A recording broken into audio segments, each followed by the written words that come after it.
Marcus Surin, appreciate the time, man. Once again, good to get you back on the show. Now let's start off right away, man. Bellator 232. Big step up in competition, a UFC vet. Up until the point, the fight was stopped. What were your feelings of the performance you had? Well, I thought I was fighting well. I thought it was a back and forth fight. I was curious to see on how the judges had it scored, just because I think for the most part I took him down a few times, so I was controlling in that aspect. We were back and forth standing. He had a few submission attempts too, so I'm sure he was scoring points there. So I think it was a back and forth, battle between two guys, and I liked the direction the fight was going up until the last 15 seconds of the fight. That fight after it was stopped, after the event was over, there was a lot of articles written about what happened after the ref stopped the fight. You went for the takedown on the referee. When you saw all this stuff going on, did you go in and read the articles and see what was going on, and how did you react to that? No, of course. I read. I wanted to read it to hear people's insight, hear people's opinion, about the fight, and also how the fight ended, stuff like that. I don't think I don't knock the ref for stopping the fight. I'm a big boxing fan, and I know with boxing the rules are like you can't be saved by the bell, things like that. So if a guy gets knocked down in boxing and the time runs out, he has to show himself that he's okay. He has to walk to the corner and things like that. So and I know the ref's looking out for our best interest. I definitely thought I was disoriented. You know what I mean? But I'm a brown belt in jiu-jitsu, so I've been out before. Where you wake up and your legs are up in the air because you're passed out. I don't think I was at that point, but I was definitely disoriented. And because I grabbed the ref, the ref had to make the right call. You know what I mean? All right, now you go back to the drawing board. What did you focus on before getting into camp for your next fight? I think the biggest thing is like I looked at little positions that that I gave up and try to iron those things out. See on what made me get caught in that situation. And just sharpen my tool up. I think one of the reasons why I got to that point was just a little lapse at some point. That's opened up those opportunities. And outside of that, I thought it was fun. I thought Devin did a good job in the fight. I think I did a great job in the fight, and I think it was just two good combatives going at each other, and he ended up getting the W. After taking a loss, right, and mentally, a lot of people can fold under that pressure of losing. Mm-hmm. What about you? How long did it take for you to get over that loss?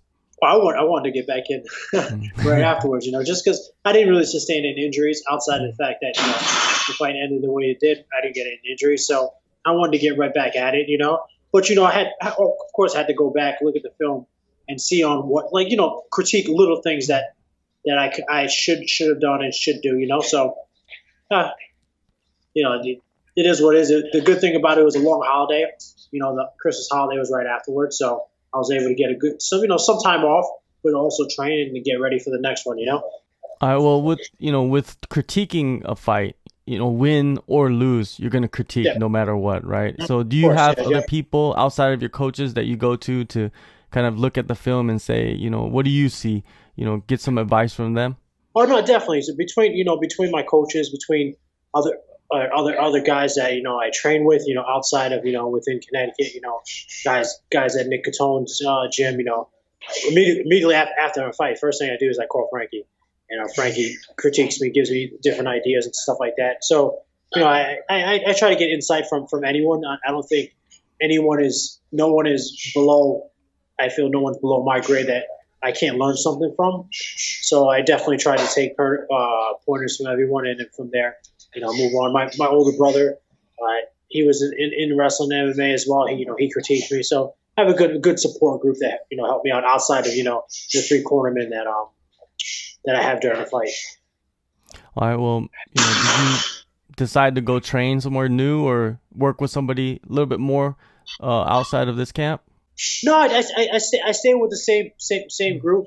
The good thing about this card, a few guys that I know from Connecticut are on the card as well. So try to spend some time up at Nick Newell's gym, and there's a number of guys out of that gym that's going to be on the card, which made it even that much more fun, knowing that we're all in the same camp, we're all in camp, going to be on the same card and stuff like that. So I did more stuff like that, and it was actually kind of convenient because my wife and I just purchased a home, so like being away for long hours, during the weekends and stuff like that was kind of hard. So it actually worked out in my favor. Oh, so you purchased a home near the gym?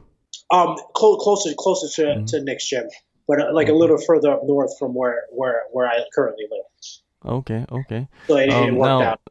Definitely. Now, when you go to Nicotones, who are your main guys that you spar with? You get your sparring over there, right?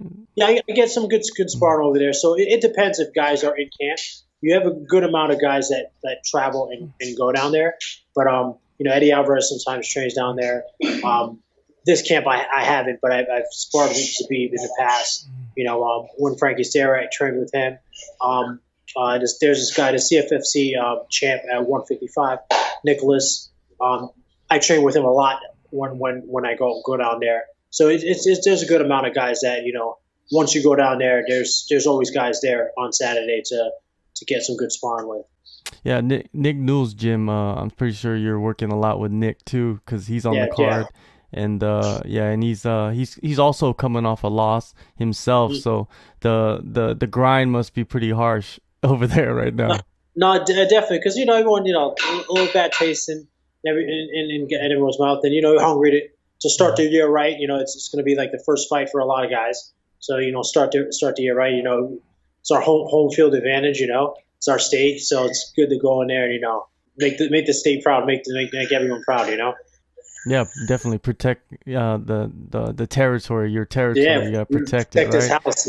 Yeah, clean sweep. You guys got to get that. So March 13th, Bellator 241.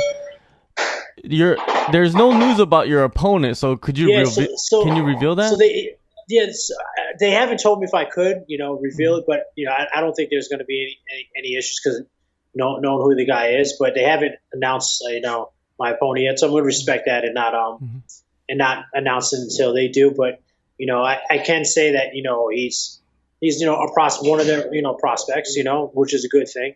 It's good for him to be able to test, for me to test my skills against someone who they're putting resources in, and I'm looking forward to that that challenge, a little different style from what my last few fights.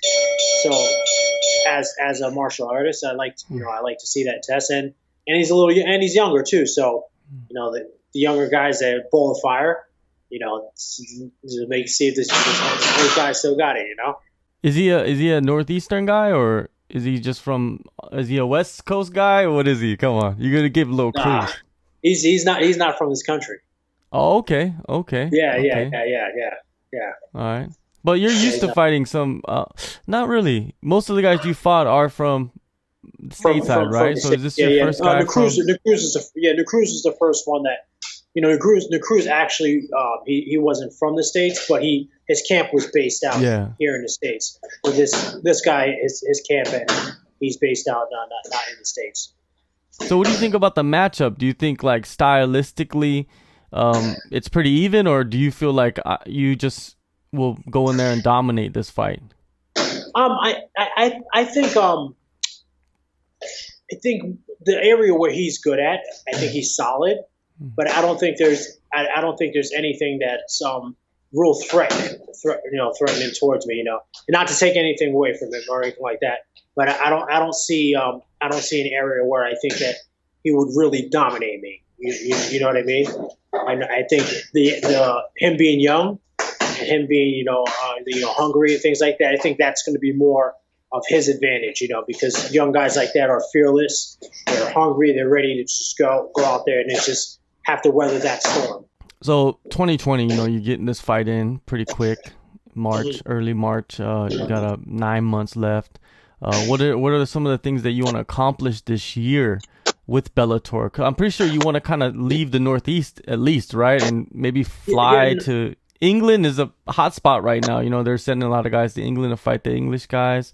What do you think? No, definitely. Like you said, England. They put on cards at least I want to say 3 times a year, whether it's the UK or in Dublin. So I definitely would like to have that opportunity to to take a trip to the other side of the pond. And I've always talked to you about Asia. I've been to Asia twice, the Philippines and Japan.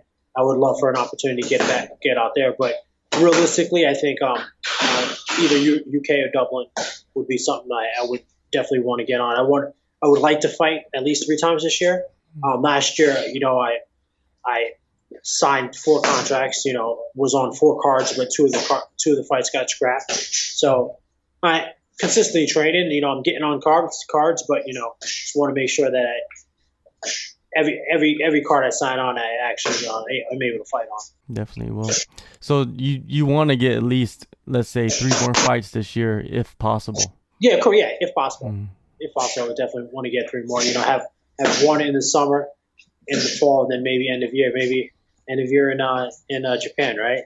Yeah, that seems like that's what they're going to be doing for the rest of the... Everyone's trying to get there on those cards, Yeah, it was, I was there, so it was pretty crazy to have Fedor fighting Rampage in that. Yeah, in that how was the energy there? It was great, man. It was just like I had goosebumps. I was out in the. Usually I'm in the back, but I was out. When they walked out for the main event. Yeah. And it was people were going wild. During that fight, or even during the entrance. It was pretty epic. Because when are you gonna see Fedor fight again? Live especially. So.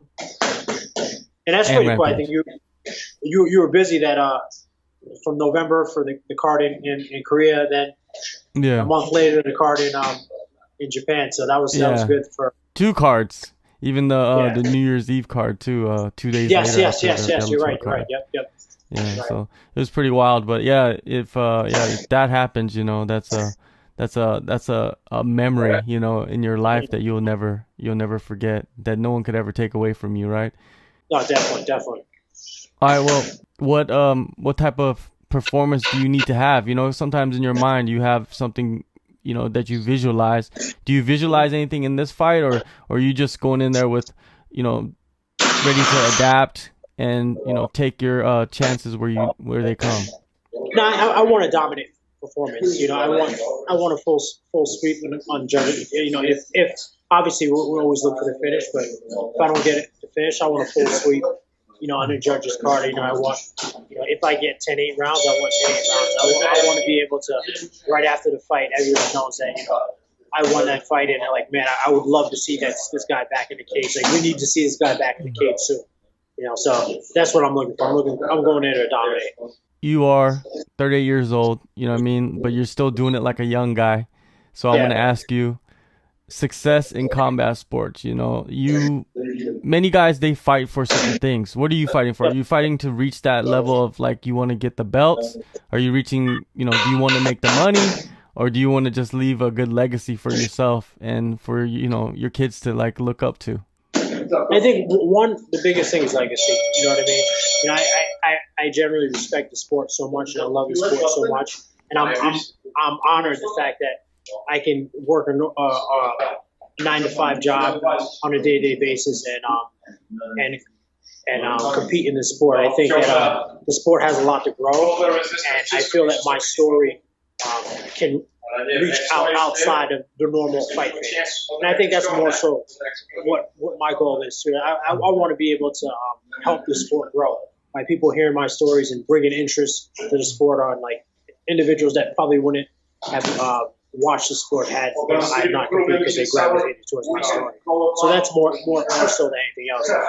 I'm a competitor, so I always would want to fight against the best and always test my skills. But my biggest thing is to help grow the sport. March 13th, Bellator 241, Connecticut. Marcus, always good talking with you.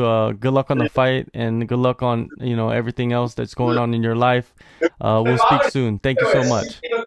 For sure. Can I just say shout out to Heavy Hitting Boxing at my gym right now? We about to spar a few rounds. These guys are in here getting ready. Get some sparring rounds with me. It's about to do some round robins on me. It's going to be a rough night, but get ready for the card. You know. All right, for sure.